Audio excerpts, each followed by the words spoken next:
Okay, let's see what you got. Ooh, you guys need to know about the Ace of Cups. Love. What about the Ace of Cups do they need to know? Other than starting in the beginning with love, going in, opening their heart to something new. This could also talk about, a pre-existing relationship, but looking into an emotional aspect a little differently. Such a beautiful card. I just wish it wasn't so bright that you guys can't see it, but yeah, there you go. But the Ace of Cups, y'all. Why is the Ace of Cups coming out for Cancer?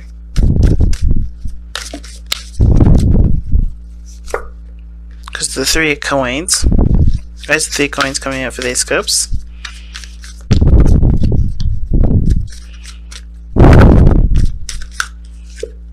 The Emperor. Oh, I get it. So the Ace of Cups is to talk about, yes, emotional growth, but I think it's also talking about being more passive.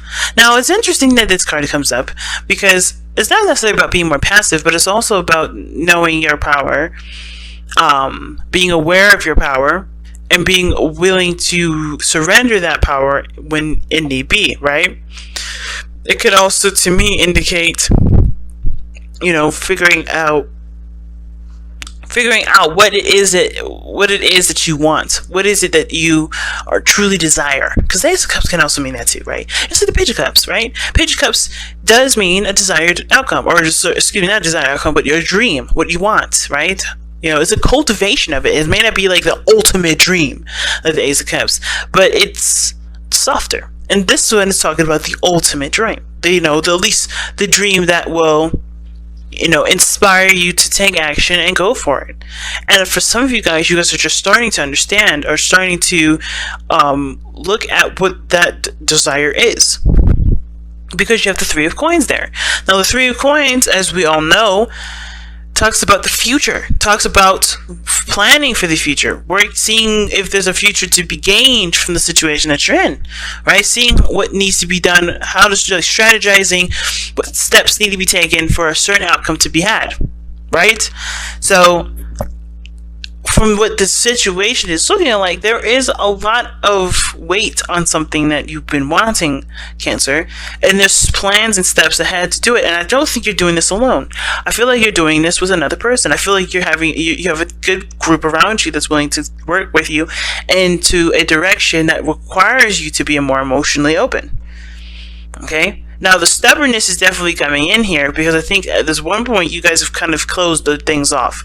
Or maybe you've been intimidated by someone, or intimidated by your circumstance, and you had to kind of put on a brave face and kind of ignore those emotions for a while. But this is now your time to allow yourself to be emotionally open and to experience love, experience some sort of emotion, to start that journey in which you've put off for a while, perhaps. What's brought the Ace of Cups along for Cancer? What's made Cancer decide to look at the Ace of Cups now? What's made Cancer decide to look at the Ace of Cups now? That's a good question, right, y'all? What's made Cancer decide to look at the Ace of Cups now? What's made Cancer decide to look at the Ace of Cups now? Okay. Because you feel ready. I think you guys have been through enough BS to know that you can handle the next chapter, okay? The Seven of Wands. So the Seven of Wands, I always see this as the Five of Wands, but advanced, right? You're the step above the rest of the wands. You're standing above the conflict. And I always feel like with the Seven of Wands, how it's representing itself is that you have overcome enough conflict to know exactly what you can and what you can't do, or what you're willing and what you're not willing to do in that circumstance. But it's also standing your ground in situations that that people constantly test, right? So for a lot of us, it could be that a certain career that we're after, and maybe you have our parents telling us that we need to be doctors, we need to be scientists, we need to be lawyers. And you have to stand your ground on this, because not only do you have a real group of people here that's willing to help you get to where you want to be, but you also have individuals that are telling you to do something else because they want to protect you. But you only know what's right for you, and that's where the stubbornness, I believe, does come in for you. Stubbornness to continue to go towards what you truly desire and go towards who you truly love, because people that are only doing their best to protect you. Because I feel like when it comes to the Emperor is very difficult, very harsh, can be harsh, very stern, and very disciplinarian, because he's the father, right? He is only looking out for the best interest of his people, looking out for the only best interest of his kingdom. Think of it, and I see the Emperor, and it's really weird to see the Emperor as some sort of family card, but I see him as the disciplinary, the harsh truth, the harsh truths of of our families. A lot of times, that part of our families that make, that have all those rules, that have all those standards, that have all those things, they represent the Emperor to me. Because without those structures, without those, non-compromising, unwavering rules, there would be no safety. There would be no safety net, and you guys are challenging that now. And I feel like you're challenging that with the people that truly see you for who you are and want you to be happy. Because here's the thing, I don't see any difference between the Three of Pentacles and the Emperor. Because everybody is truly wanting to get you to be happy, but they also want you to be safe, which is why you have people who are willing to put themselves on the line to help you. And that's why you also have people standing against you. That's what it feels like. But these people truly are not there to be against you. I think they do it because they want to protect you. Something about protection is a big thing here. Okay, the Emperor in the Seven of Wands, that's defensive because of something that they have serious pride in, something that they protect, something that's theirs. And I feel like with this kind of combination, there's people around you that want to work with you, but then there's people around you that are trying to protect you from hurting yourself. But they don't know any better than you know about a situation, about anything. So you have to trust yourself. You have to believe that what path you're going is the best path for you, because their path is the path that they went on, and it may not have worked out for them. But nobody is cookie cutter, especially not you. You are special. You're different, and you can experience anything you want to experience with the understanding that there is certain pitfalls or different advantages that you may have from different people that have gone through the same thing, but you have to experience it the way you experience it, which is why the Seven of Wands is coming up. You have to find the uniqueness and stand by that uniqueness against all odds, against every odd. And not to treat it like it's people that's trying to stand in your way, trying to knock you down, trying to make you, that's trying to get the best of you. It's not. I don't feel like this. Sometimes it could be, but I don't think it's this case. I feel like it's more someone a little more intimate, and the reason, and that for that reason, right? You can't see it as someone trying to knock you down and not make you, trying to keep you from being happy. These are people I feel like are trying to keep you safe. I'll even clarify that. Why is the Seven of Wands coming up? Okay, Six of Wands. Six of Swords, rather. Six of Swords is coming up for the Seven of Wands immediately as I started shuffling. So the reason why the Seven of Wands is coming up like this is because of the Six of Swords. Moving on, going through new pastures. Standing your ground in regards to the changes that you're going to be making in your life. And it may be hard to carry those changes out because it's, this is something that you're used to. Either something that you're used to, things won't be the same, but you have new horizons, you have new things to experience. And standing where you are, keeping from experiencing those things because it protects everybody else's fears and insecurities, it doesn't make you grow any bigger. It doesn't make you grow any better. So I think that's what's going on. It's like standing your ground in regards to where you're going. Even if you don't know yourself, at least it's in some sort of direction, and it's moving on and giving appreciation for the past, or giving appreciation for what you've been through and what these people are showing you, and what these people are trying to instill in you and keep you from doing, and truly keep those in mind as you continue to travel your life, right? As you continue to journey. How is this affecting their love life specifically? How is this affecting their love life specifically? How is it affecting Cancer's love life specifically? How is it affecting Cancer's love life specifically? How is it affecting Cancer's love life specifically?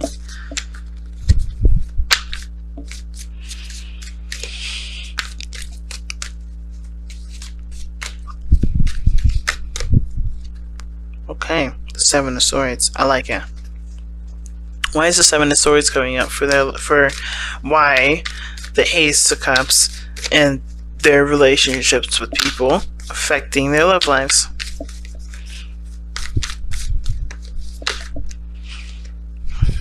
Eight of Wands. Going for it.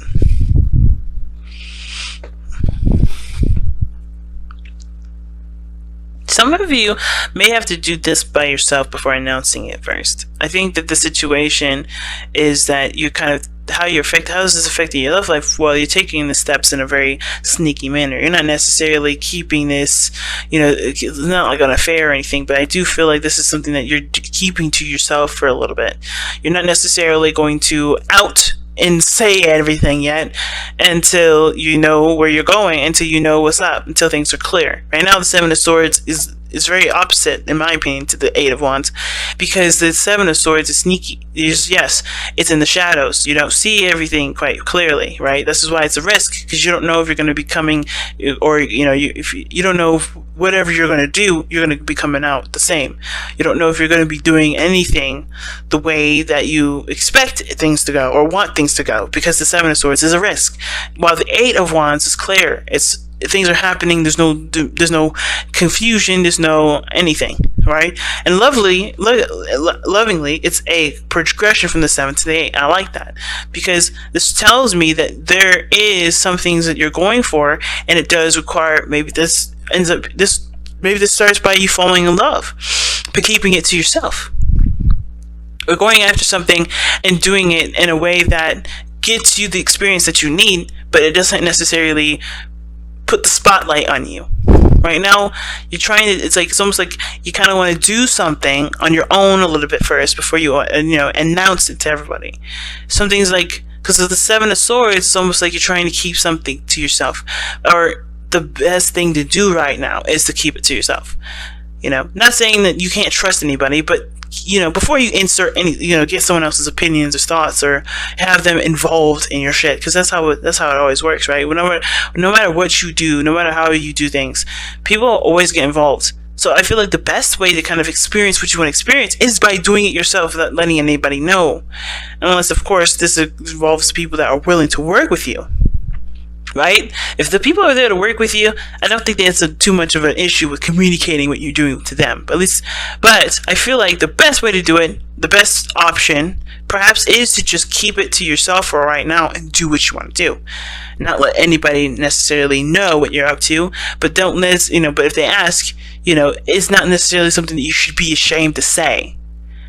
Especially if you're trying to find pride in what you're trying to do anyway. If you can't be prideful and do it in people's faces, figure out what why you don't have it, and then apply it, right? But I kind of feel like for this situation, right, it's affecting your love life in a way where you have to kind of be cautious, or you have to be, it's best to be more reclusive, or not reclusive, but just kind of keeping it to yourself, being a little sneaky, just doing it on your own first without actually having to divulge any business of your own. Okay, so just kind of figuring things out on your own and then riding that wave, right? So like I said, it could be career wise, just going down a path, and if you love it, then to go for it. If you don't love it, then nobody knows that it wasn't exactly all that cracked up to be, and nobody has any invested interest in what's going on in your life. What is the outcome for Cancer regarding the situation?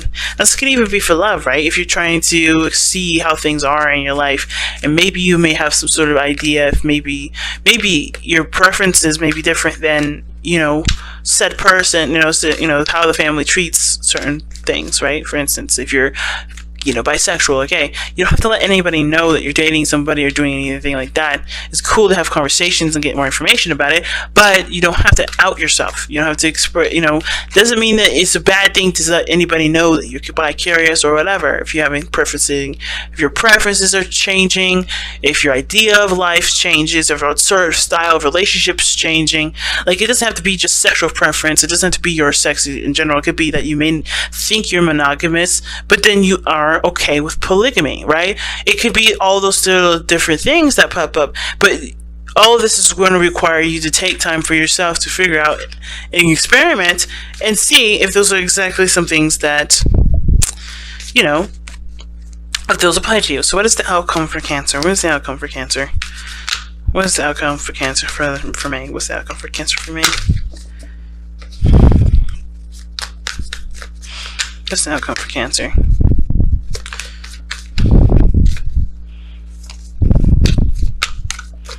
What's the outcome for Cancer? What's the outcome for Cancer?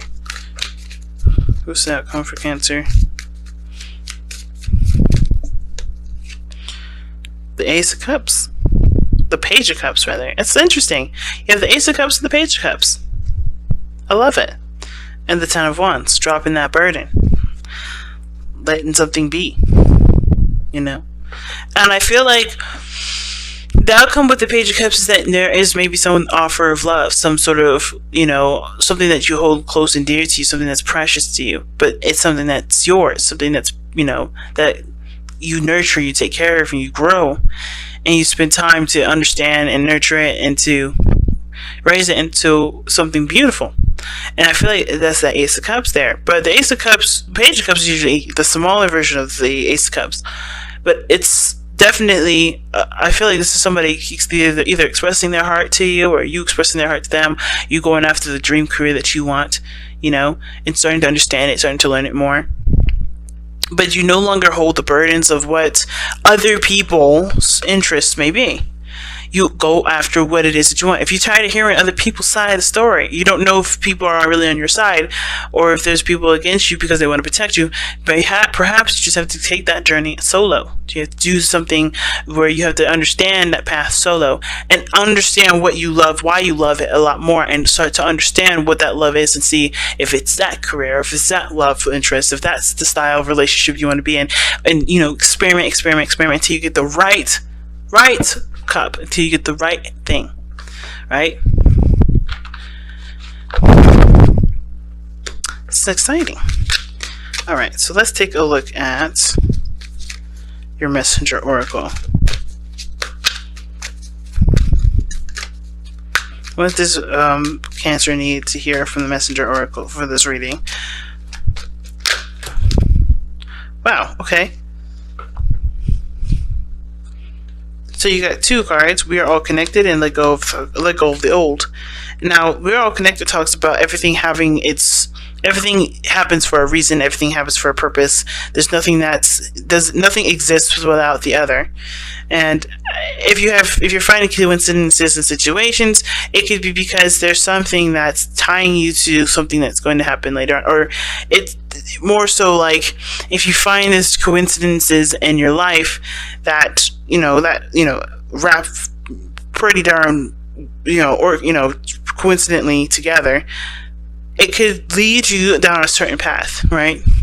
Everything is connected. Everything's, pushing you towards a certain goal, or, you are pushing yourself to a certain area in your life to look at. And all those things that you interact with, everything that you've been through, could be that it's connecting you to what your desire is, or what your destiny is. And your destiny is Your destiny is determined by you.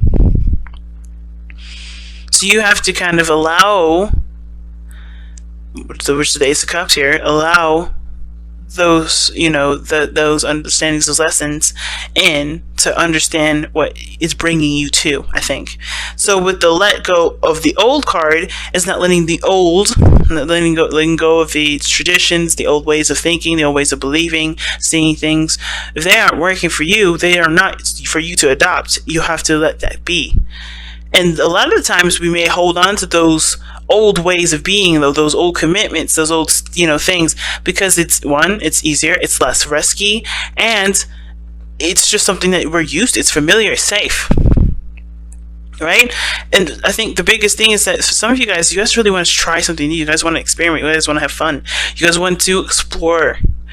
And it's scary, but I feel like you guys are coming a little bit out of that, that crab shell of yours and starting to travel a little bit further out into destinations that you've always wondered about. And you have everything that you need. Don't let the old taint your future. Let the old be the wonderful lessons that you can use for any sort of hiccups that come up in the future. But don't let it taint it. Don't let it keep you from going and desiring something that you've always wanted to experience.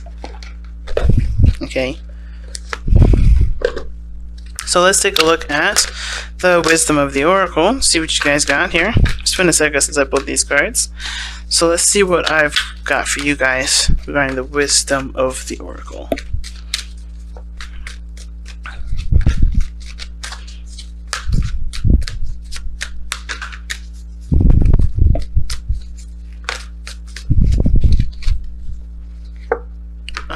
Never-ending story. Now that means that talks about breaking patterns. Okay, that talks about breaking patterns. Let me go ahead and quickly glance, because a lot of the times situations will consistently repeat itself unless we do something differently. Okay, and that requires us to put our foot down. A lot of the times it's hard to do, but it's definitely something that was worth doing. Okay. So self-criticism, the wounded ego, and unnecessary dramas. I'm going to read you the oracle message. Shit. This is a story woven through the imperfect fabric of life that tells us of pain and loss, rejection and humiliation, self-loathing and arrogance, and all manners of suffering born of unnecessary dramas. It's the old story whose refrain is that you cannot do this, you must not go there, you should not say that. Like I said, people trying to protect you, right? Lest your world come crumbling down. Today, know that none of this is actually true. The sky is not falling. The voice you hear is just a small, scared, conditioned part of you that got you stuck in a lie, wants to protect you, and needs to be seen as a victim. Love that lost part of yourself. Fears all that it knows. Distorted guidance. Distorted guidance is preventing you from being true to yourself. You are not your story. And the narrative is simply the voice of your fearful part, small and vulnerable and easily soothed. See what I'm saying? And that's exactly what I was just saying, that with let go of the old. Don't let the past taint the future. Don't let old failures, old humiliations, don't let your family even keep you from doing what you feel you're allowed to do. Because they are not you that's living your life. You are living your life. They've lived their life. They've gone through those experiences. They've heard things, right? But again, you don't have any business soothing anyone's insecurities or doubts. You have to focus on what you need. And that sometimes means that person has to just live with that sort of change. And that even means that you have to live that sort of change. Especially if you realize that this is keeping you from being happy.